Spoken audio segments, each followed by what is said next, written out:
चीन में तेजी से फैल रहे एचएमपीवी वायरस का असर अब कहीं ना कहीं राजस्थान में भी देखने को मिल रहा है। जी हां, आपको बता दें कि इससे पहले एचएमपीवी के केस पहले भी देखे जा चुके हैं। 3 केस इसमें पहले मिले थे, जिसमें से 2 केस डूंगर आपको बता दें कर्नाटक के थे। अब इसी के साथ में आपको ये बता दूं कि डूंगरपुर का भी एक ऐसा ही केस सामने आया है, जिसमें एक नवजात बच्ची जिसे हम कह लें उसका केस सामने आया है, जिसका इलाज फिलहाल अहमदाबाद के अस्पताल में जारी है। और लगातार इस केस के सामने आने के बाद में लोगों की चिंताएं लगातार बढ़ती हुई नजर आ रही हैं और लोगों के मन में जिस तरीके से कोरोना वायरस को लेकर एक बड़ा भय था और कोरोना वायरस का जो खतरा लगातार लोगों को देखने को मिल रहा था, उसके बाद अब इस वायरस के प्रति लोगों की चिंता बढ़ गई है, लोगों का भय बढ़ गया है। क्योंकि सबसे बड़ा एक कारण जो है वो ये है कि ये वायरस सबसे ज्यादा तेजी से बच्चों में फैलने को देखने को मिल रहा है। क्योंकि कर्नाटक के इससे पहले जो 2 केस हुए थे, उसमें भी जो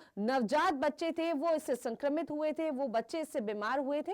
और उसके बाद अब जो नया हाल ही का जो नया मामला सामने आया है वो डूंगरपुर की एक बच्ची का है और 10 माह की बच्ची ये है और फिलहाल उसका इलाज अहमदाबाद के अस्पताल में जारी है। तो इसी पर चर्चा को आगे बढ़ाने के लिए मेरे साथ डूंगरपुर से पंजाब केसरी राजस्थान के पत्रकार संवाददाता हमारे साथ जुड़े हुए हैं। तो सबसे पहले तो आपका बहुत बहुत स्वागत है पंजाब केसरी राजस्थान में।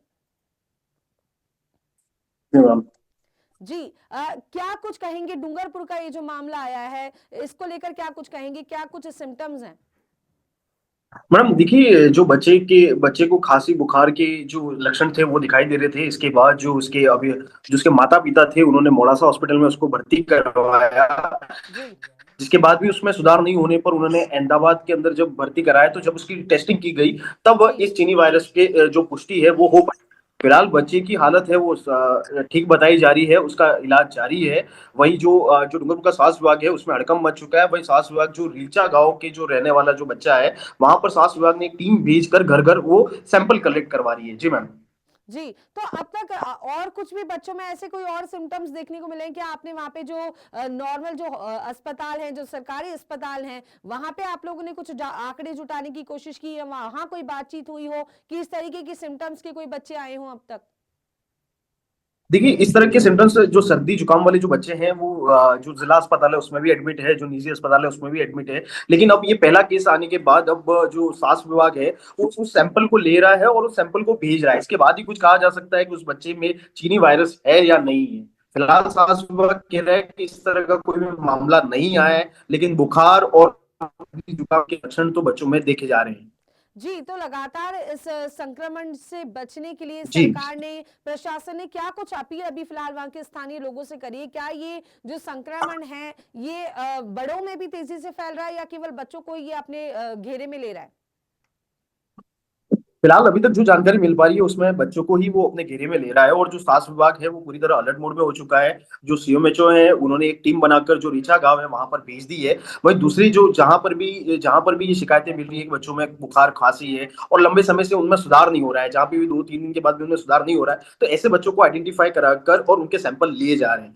फिलहाल ये हड़कंप तो मचा हुआ है, जो पेरेंट्स हैं वो भी डरे हुए हैं, जिन बच्चों में खांसी बुखार की जो है, जो ये खबर मिलने के बाद काफी डर उनमें भी है। तो ऐसे में कुछ कुछ जो है वो निजी अस्पताल की तरफ रुख कर रहे हैं, तो वही कुछ जो है। लेकिन फिलहाल ये कहना मुश्किल है कि कोई बच्चा और संक्रमित है या नहीं है, ये तो फिलहाल रिपोर्ट आने के बाद ही पता चलेगा।